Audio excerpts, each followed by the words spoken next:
Hey guys, it's Nadine from JolieNadine.com. It's been a little while since I've done a video, and I thought I would do one on the new bareMinerals Matte Foundation. It's SPF, I think SPF 15, and as you know, I am a huge bareMinerals fan. I am totally obsessed with the line, and they included me in their infomercials. And I've loved the bareMinerals and Bare Essentials makeup ever since I was a beauty assistant at Lucky, like a million years ago. So I'm a huge fan. And one of the problems that I sometimes hear from people when it comes to bareMinerals is that it's too shiny. People are always asking, you know, how do I make it more matte looking? How do I keep it from getting oily and from looking all shiny? And so now that bareMinerals has their matte version, it's pretty genius, and I thought I would try it out on camera.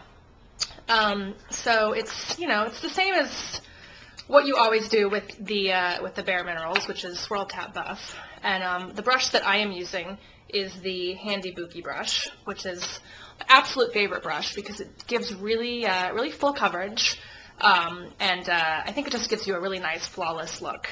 And I'm obviously not a fan of the light tinted moisturizer look because I have rosacea, I have redness, I have some little, you know, acne scars and freckles going on, and so I actually want my foundation to be foundation and to work for me without giving you that really heavy, gross paint feeling.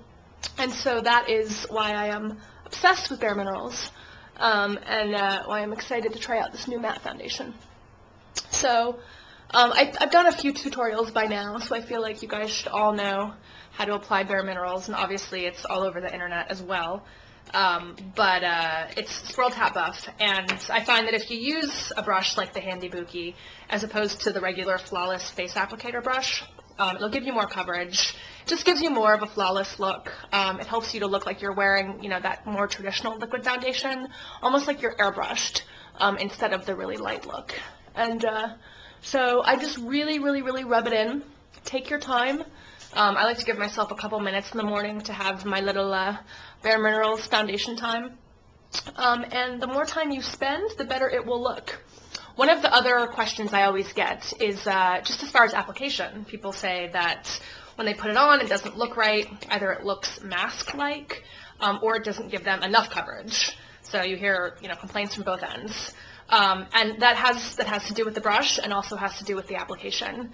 If you are looking for less application, I would use just the standard flawless face brush. If you don't need a lot of coverage, you don't have a lot of redness.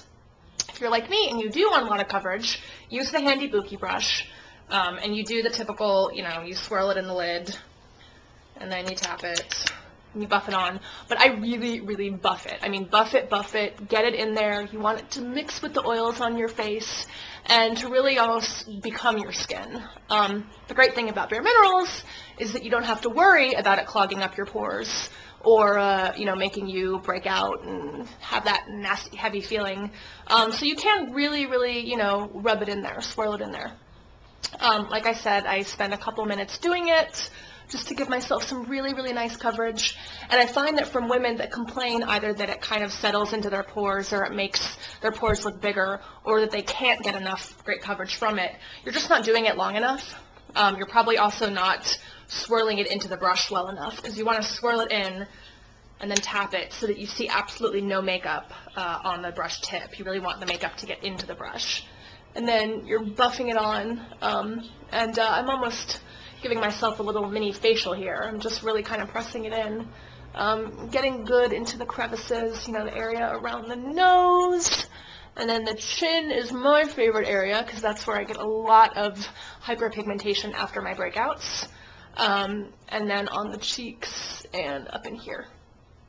So, you know, I'm taking a look at this, and it is actually matte. That's pretty amazing. You know, I'm going to have to try it several times with the rest of my makeup and go out and see how it lasts throughout the day and the night to give it a full analysis, but so far so good. It looks like it is actually pretty matte, so it does what it says it was gonna do. One of the other tricks that I do is I take the concealer brush, and you take the concealer brush, dip it in the foundation, and then just go over the areas that are the extra red problem spots. So for me, that is the area around and under my nose, little bits on the area beneath the eyes where you have the shadows, and then actually on top of the eyes as well, just sort of as a little extra base before I put on my eyeshadow. Although when I'm doing super dark and smoky eyeshadow, I actually put on my eyeshadow first and then do the foundation last. That way, in case you have any little smudges that appear, you can just use a makeup wipe and get rid of it without having it mess up your foundation. And then last little touch-ups on the little red marks all over the face. And don't forget your neck either. You always want to kind of extend it a little bit down onto your neck. Just in case, you know, whether you're tan or you have extra pigmentation on your neck, you don't want to have that look where your face is one color and your neck is another color. So just make sure to blend well around the jaw and go a tiny bit down. Yes, I think we are done. So there you go.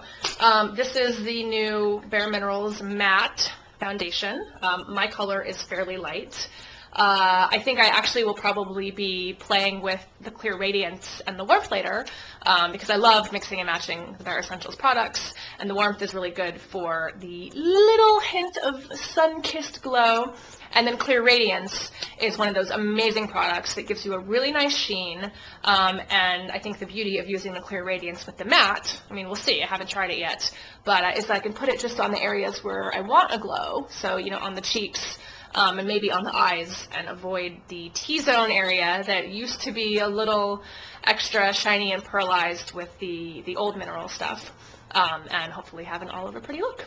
So thanks guys, thanks for watching. Check out my blog, jolienadine.com, for more tips, and you can follow me on Twitter at @NadineJolie.